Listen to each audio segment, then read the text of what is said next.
Olá, meu nome é Marcos Cordeiro Pires, sou do Departamento de Ciências Políticas e Econômicas da Unesp do campus de Marília e desde já agradeço a você por sua atenção. O objetivo desse meu vídeo é discutir o impacto da Covid-19 sobre a economia chinesa e a mesma questão das perspectivas, que a gente pode pensar daqui por diante. Eu organizei esse vídeo em 4 partes. A primeira, chamando a atenção sobre a questão da Covid. No segundo momento, buscando traçar uma evolução da economia chinesa desde 1978, quando começa o processo de reforma e abertura. Posteriormente, eu vou discutir com vocês questões importantes com relação à estratégia de desenvolvimento da China atual. E, por fim, algumas considerações sobre como a economia chinesa está sendo confrontada não apenas pela epidemia, mas também pelas ações dos Estados Unidos que buscam conter a evolução do país. O primeiro ponto que chama a atenção é justamente aquilo que me motivou a fazer esse vídeo. Essa questão desde 1976, a China não tinha uma queda no seu PIB trimestral como ocorreu durante o primeiro trimestre de 2019. A epidemia, de fato, foi devastadora. Todos nós acompanhamos o período em que a cidade de Wuhan e os arredores de Wuhan, concentrando uma população mais de 40 milhões de pessoas, ficou em quarentena. E a gente não está falando aqui de quarentena à la América Latina, a gente está falando de uma quarentena chinesa, que fechou fábricas, que fechou a entrada e saída de gente da cidade de Wuhan, que proibia as pessoas de circularem pelas ruas. Então o impacto econômico disso foi muito grande, não apenas na China, porque a epidemia que começa na China, ela causa um impacto muito grande na produção chinesa e posteriormente esse impacto vai espalhando para o mundo inteiro, não apenas por conta do vírus, mas também por conta da quebra de cadeias produtivas na China. Um exemplo disso é aqui no Brasil. Empresas de telefonia celular, durante os meses de fevereiro e março, já não tinham como trabalhar por conta da falta de peças da China. E a gente vai observando a importância da China. Hoje temos problemas com suprimentos de máscaras, temos problemas de suprimento com respiradores, temos problemas de suprimentos com remédios, porque grande parte dessa produção foi parar na China. Aí a gente entraria no segundo ponto. Por que a China virou a fábrica do mundo? O que explica o país de uma hora para outra, de uma hora para outra em termos históricos, estamos falando de mais ou menos 40 anos, deixa de ser um país cuja renda per capita era 1/10 da renda per capita brasileira. Em 1980, a renda per capita do Brasil era de $2.000, a da China de $200. Passados 40 anos, a renda per capita da China hoje já é superior à renda per capita brasileira. E a gente está falando de um país com 1.400 bilhões de pessoas. É uma tarefa muito grande. Bom, a primeira parte do modelo chinês que gostaria de comentar diz respeito às exportações. A China, ela entra na economia mundial, particularmente sob a liderança da globalização de empresas norte-americanas, produzindo coisas simples, coisas baratas, coisas que eram intensivas em mão de obra, como têxteis, calçados, brinquedos, equipamentos eletrônicos de baixa qualidade ou de baixa complexidade.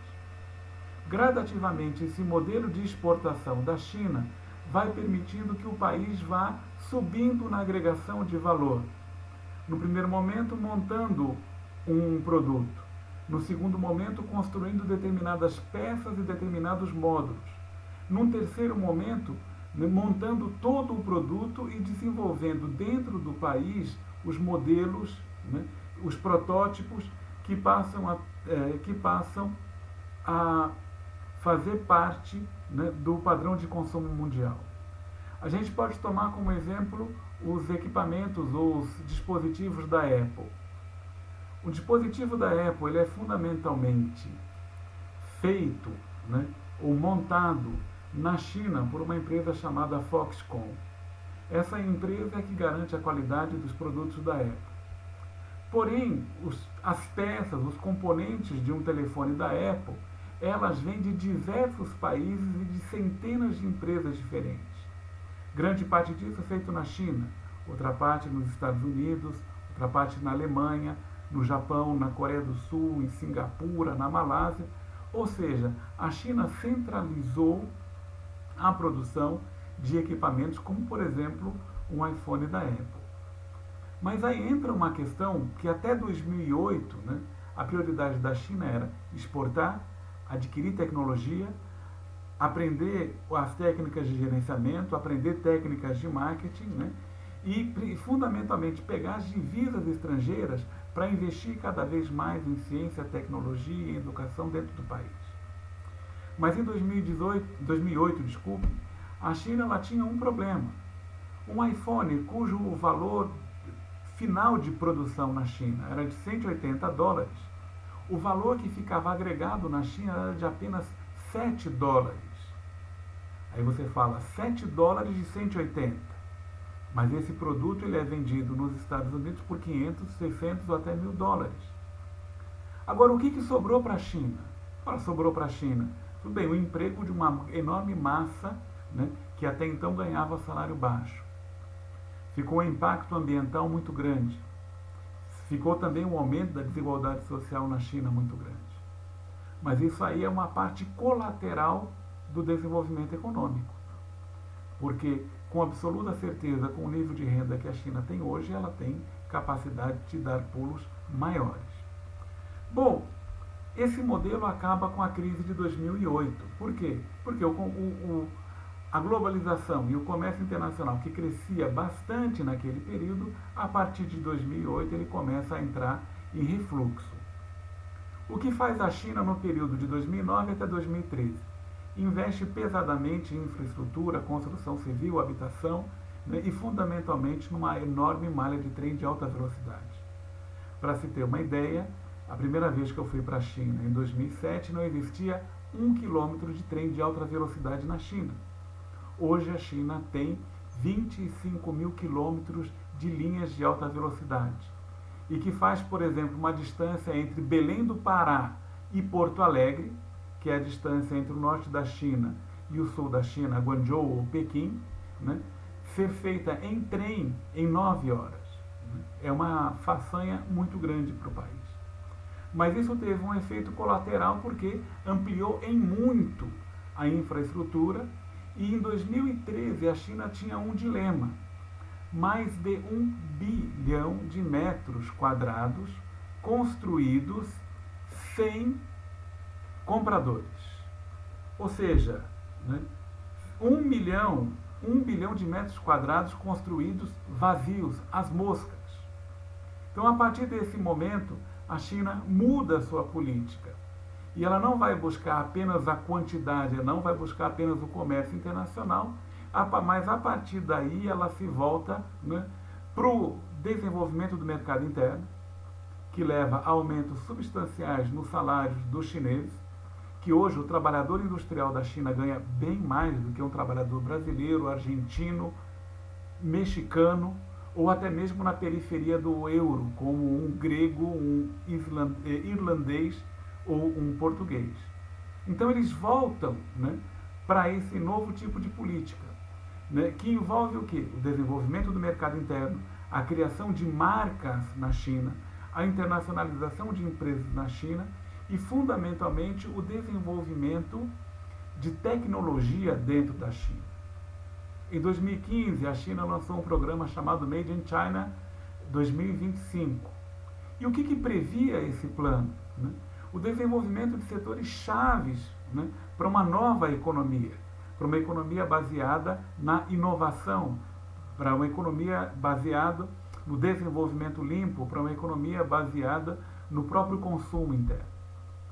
Naquele ano, ou um pouquinho antes de 2014, a China colocou 2 grandes sonhos do povo chinês.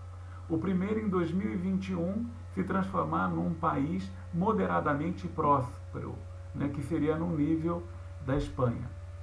Em 2049, quando completar 100 anos da República Popular da China, se transformar num país plenamente desenvolvido em todas as tecnologias.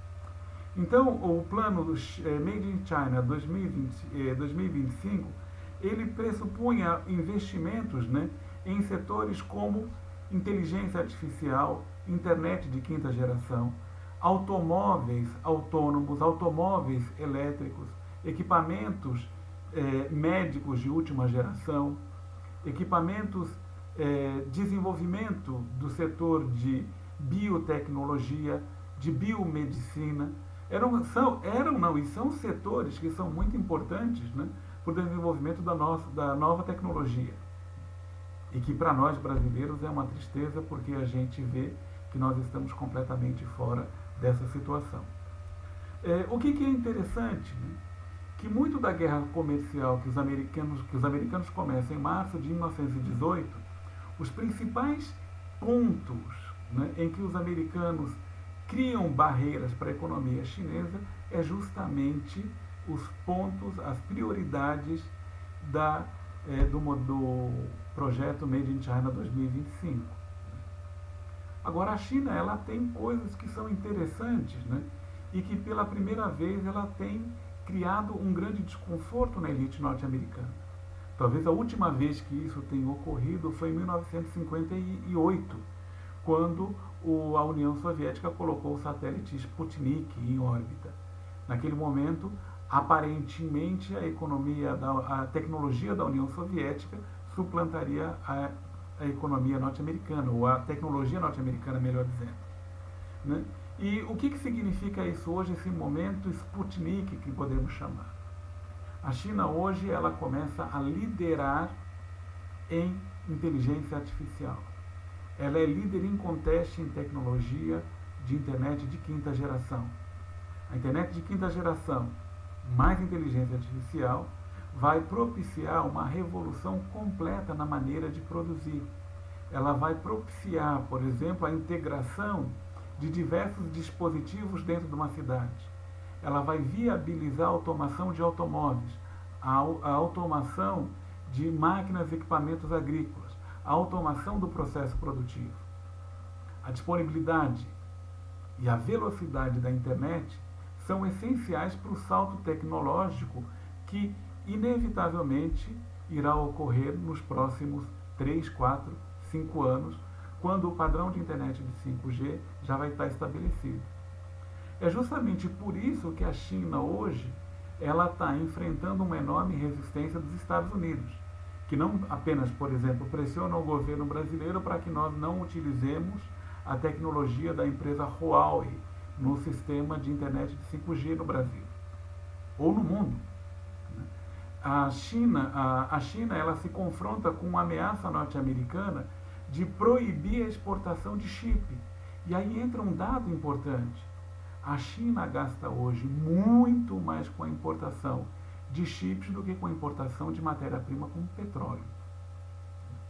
Então a gente observa, né, que um tipo de confrontação internacional, um tipo de nova Guerra Fria, ou aquilo que pode chegar a ser um nível de corrida armamentista, não interessa nem para a China nem para o povo chinês, porque o objetivo deles, fundamental, é pegar o dinheiro e colocar para o desenvolvimento interno. Né? Diferentemente dos Estados Unidos, né, que, como disse o Jimmy Carter recentemente, né, tem gastado trilhões e trilhões e trilhões em guerras inúteis no exterior e deixam de investir na infraestrutura, na melhoria da qualidade da educação, né, no desenvolvimento de novas tecnologias dentro dos Estados Unidos. É interessante observar, né, já caminhando para concluir esse vídeo, né, a China tem ambição imperialista, a China vai substituir os Estados Unidos na próxima década, a China vai, de novo, vai montar um império de proporções mundiais? Eu diria que a resposta é não. A primeira questão, a China não tem interesses imperialistas e não tem interesse nenhum em exportar os seus valores para ninguém. Nem quando ela era a potência, o Império do Meio, até o século XIX, e nem hoje. Hoje a China é dirigida pelo Partido Comunista, mas se desconhece um movimento comunista internacional organizado pela China, como outrora foi da União Soviética. Os americanos não, eles tentam impor os seus valores, tentam impor, né, a sua política econômica, tentam impor as suas moedas em nível internacional. Um segundo ponto, né, a economia chinesa vai suplantar, em termos per capita, a economia norte-americana? Também não. A China, em poucos anos, ultrapassa o PIB total norte-americano, mas ainda assim a renda per capita dos americanos é pelo menos 4 vezes maior do que a renda per capita dos chineses. Então, em nível de riqueza, os americanos por muito tempo continuarão líderes. Do ponto de vista tecnológico, talvez a China tenha algumas brechas para criar um novo padrão de tecnologia. Mas nós sabemos que hoje as principais universidades do mundo, e são muito poucas, né, comparado com todo o sistema universitário norte-americano, do tipo Caltech na Califórnia, Virginia Tech, Instituto de Massachusetts, né, Harvard, Yale, Columbia, Universidade da Califórnia, e são raros. Mas é lá que está o grosso do desenvolvimento tecnológico do mundo. Né? E para lá é que se desloca grande parte da inteligência do mundo, né, que é atraída por altos salários e por condições de trabalho. Então, muito dificilmente, né, em todas as áreas, a China, nos próximos 10, 20 anos, vai fazer frente à economia ou à capacidade tecnológica dos Estados Unidos, que eles estão muito à frente. Uma outra questão muito importante é o sistema financeiro. O sistema financeiro mundial, apesar de todos os problemas, particularmente agora, no momento em que os americanos estão imprimindo mais de 2 trilhões para socorrer a economia norte-americana dos efeitos do Covid-19,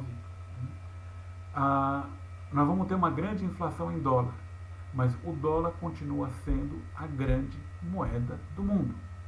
Por mais que se coloque hoje o RMB, né, o yuan chinês, numa cesta de moedas do FMI, né, hoje a moeda chinesa corresponde por menos de 3% das transações normais, das transações financeiras mundiais.